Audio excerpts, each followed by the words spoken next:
La envidia. Lenchi, 30 segundos solo. A cada rato, Julio y Eury salen con su gorra y nunca había oído a Nibelka decir eso. A ella solamente le molesta esa gorra tuya. De todas maneras, yo me siento... Además, solo hoy quien se la puso. Yo me siento feliz porque la competencia fue entre Continuamos, señores. Entre tenemos mucho contenido y adelante. Muy bien. Buenos días a todos y a nuestro pueblo. 106.5 abrazos desde Sol. Pues mañana en los Estados Unidos va a empezar una nueva historia, como siempre implica una nueva gestión presidencial. Se habla de una nueva república, una nueva sociedad política cada vez que ocurren estos cambios.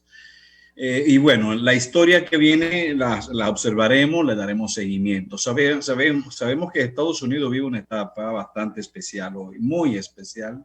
Es una etapa inédita desde hace muchísimos años, dado el nivel de conflictividad política y de división política que hay en ese gran país. Hay algo que quiero destacar y es el hecho de la llegada de la primera vicepresidenta. Es la primera vez que hay una mujer en la vicepresidencia de los Estados Unidos y eso se considera también algo histórico, un paso de avance. A 100 años de haberse conseguido el voto femenino en elecciones generales, porque hace 100 años justamente el año pasado se celebró ese centenario, y a 100 años de la mujer norteamericana tener el derecho a voto fue que la Pelosi, ¿cómo se llama? La Pelosi, Nancy Pelosi, fue seleccionada presidenta de la Cámara de Representantes, que es decir, que como la Cámara de Diputados, a 100 años.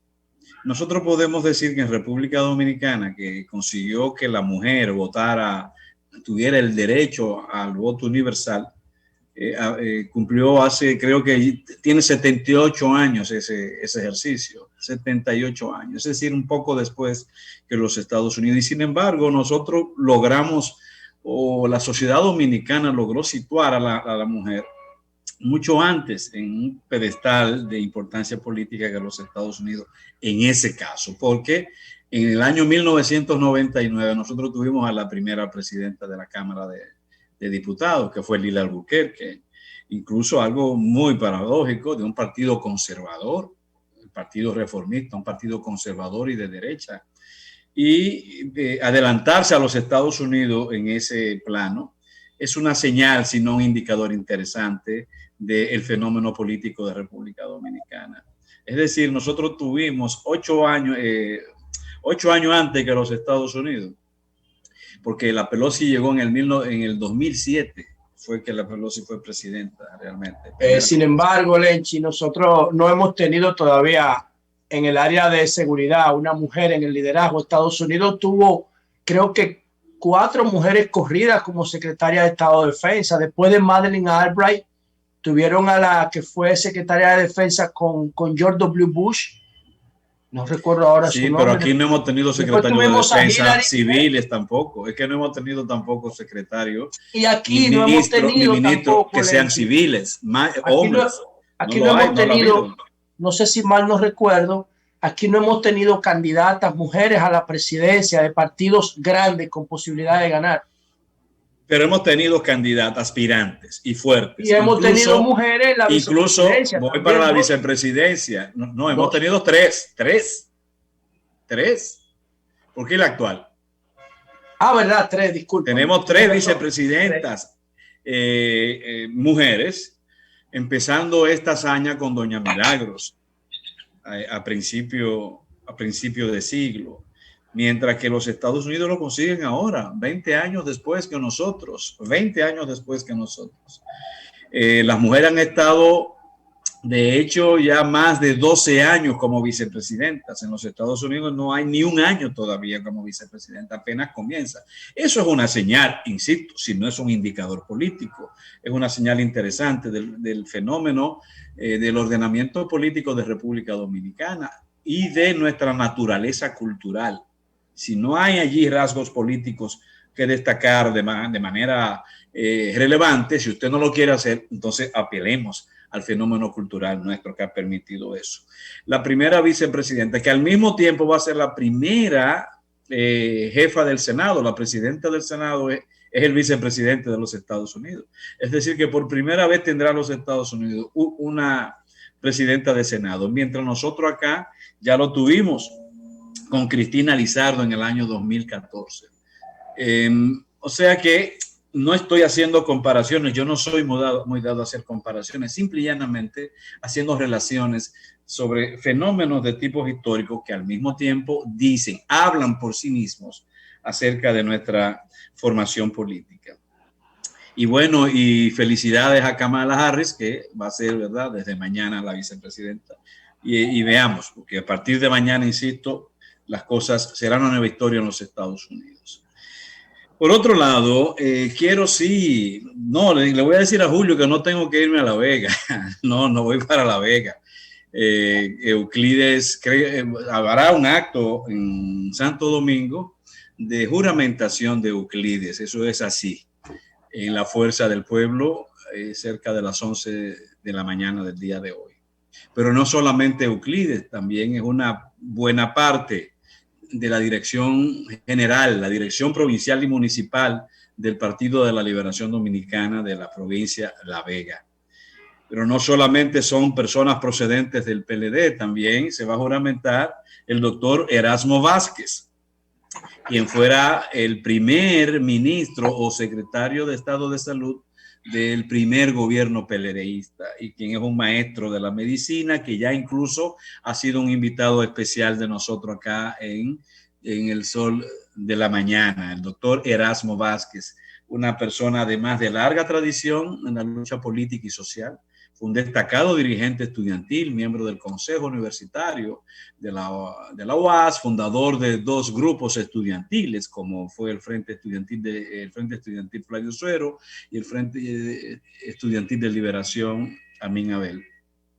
Entonces, eso ocurre, y no son hechos que nosotros podemos tomar de manera superficial, tangencial. En el caso del PLD, el año 2021 ha empezado con bastante duro contra el PLD o con señales que no benefician mucho a la estabilidad del PLD.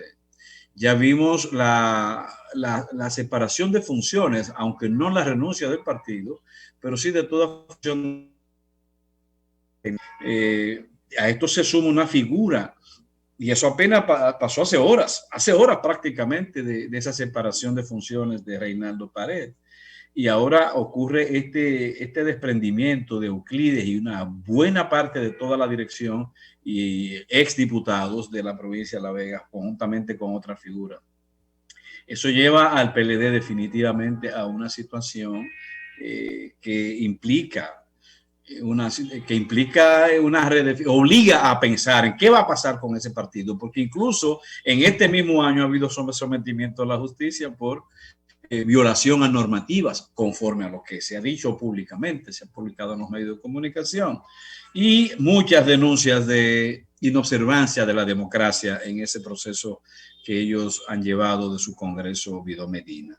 Entonces, un partido que está en una situación realmente delicada, con la división que se produjo, dada la salida del jefe histórico o el jefe político vivo histórico de ese partido, que lo fue Leonel Fernández. Todo esto me lleva a la pregunta: ¿podrá el PLD jugar un rol de oposición realmente primario con esas condiciones? El PLD, que se dice ser el partido número 1, el partido mayoritario opositor, con esas condiciones puede jugar ese rol cuando tiene que enfocarse continuamente a atender sus propios problemas y dilemas internos. Bueno, ahí está. Quizás, Julio, podemos hablar más tarde con Omar Liriano para que nos hable un poquito acerca de lo que va a pasar, que no será en La Vega, que será en la capital, en el local nacional de la Fuerza del Pueblo. Por otro lado, yo quisiera, a mí me llama mucho la atención lo que ha pasado con esto de la perrita trufa. Yo creo que todos lo han visto porque ha sido tendencia. Y me llama la atención no solo porque yo realmente deteste, condene cualquier acto de violencia contra animales que no se justifiquen, aunque el dueño de la perrita ha dicho que estaba protegiendo a su hijo, pero de todas maneras, eso, cualquier acto de violencia contra seres vivos o inofensivos es detestable. Sin embargo, a mí me preocupa también me preocupa ese exceso de atención sobre ese caso. Reitero, estoy en contra de eso, pero me llama la atención, ¿despierta lo mismo la situación de los niños en estado de pobreza en nosotros? Nos preocupa realmente la agresión que significa que un niño no esté recibiendo la alimentación adecuada, que un niño no esté recibiendo la ropa adecuada, los útiles adecuados escolares. Nos preocupa realmente así, como para despertar ese fuego que hemos visto. Observar un niño vendiendo dulce en la calle, un niño de 10, de 8, de 12 años, o limpiando vidrios. Nos llama, nos despierta la misma sensibilidad. Observar un niño limpiabotas en esta época. Yo pensé que para esta época no iba a haber niños limpiabotas en mi país. Pero eso tenía en mi cabeza, que eso iba a desaparecer para el siglo XXI. Pedigüeños, es decir, niños. Pedigüeños de todo tipo, niños durmiendo a veces debajo de los puentes o en casuchas que no merecen ser llamadas casas. Entonces a mí me preocupa también eso. O sea, cuidado si jugamos al cinismo, cuidado con abanderarnos del cinismo y de la hipocresía. Porque si bien no se puede, no es plausible que se golpee ni se esté maltratando un animalito, tampoco podemos acostumbrarnos a ver el maltrato sobre los seres humanos. ¿Qué pasa con las personas envejecientes pobres? ¿Qué pasa con los ancianos pobres? ¿Qué pasa con ellos, con los minusválidos, con la persona humilde? ¿Qué pasa con ellos? Nos acostumbramos a verlo ya así. Cuidadito, que la sensibilidad humana es humana, especialmente frente a los humanos.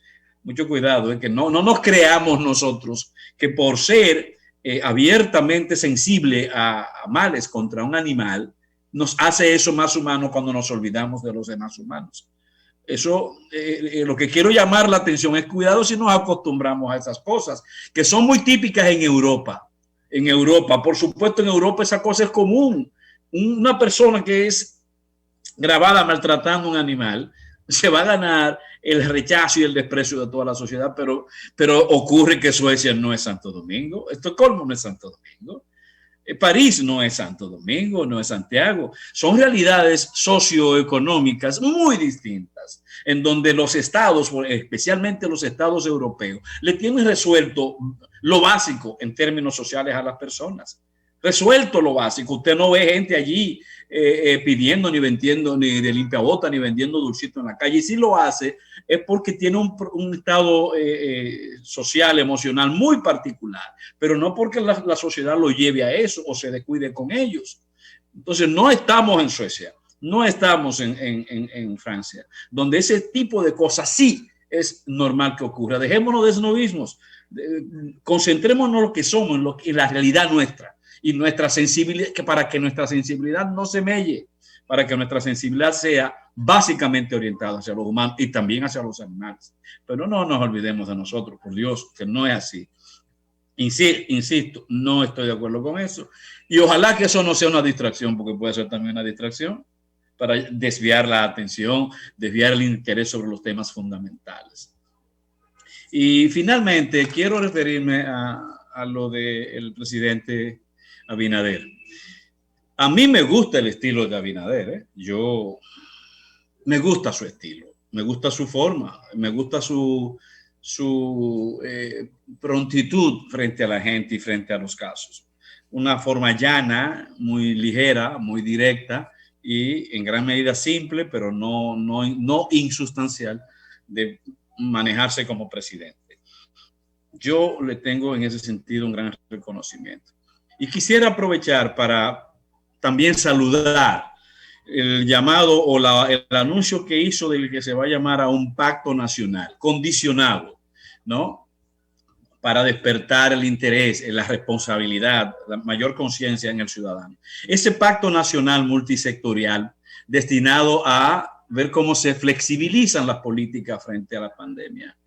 Incluso, aunque no lo dijo, yo quisiera que ese pacto nacional también incluya el tema de las vacunas, el plan para distribuir y hacer efectiva la inoculación de estas sustancias preventivas sobre COVID.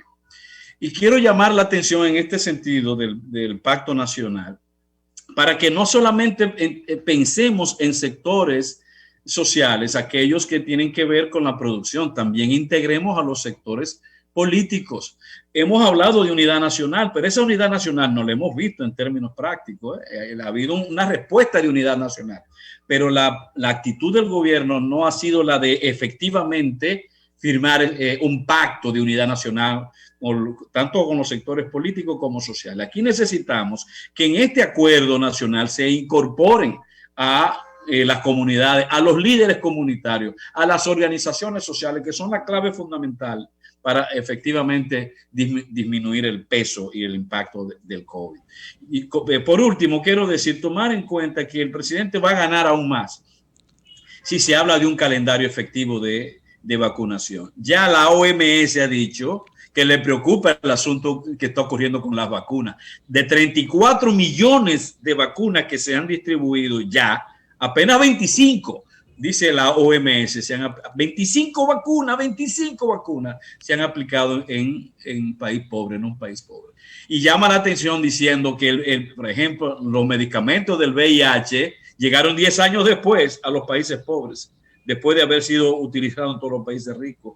Y que las vacunas, por ejemplo, contra la gripe A, llegó a los países pobres cuando ya la gripe A no era un problema. Así que vamos a lograr, presidente, vamos a hablar de calendario. Y si necesitamos ir a otro país a buscar vacunas, que se vaya a otro país. No tenemos por qué ser reo de una determinación con una sola entidad farmacéutica. Julio. Cambio fuera.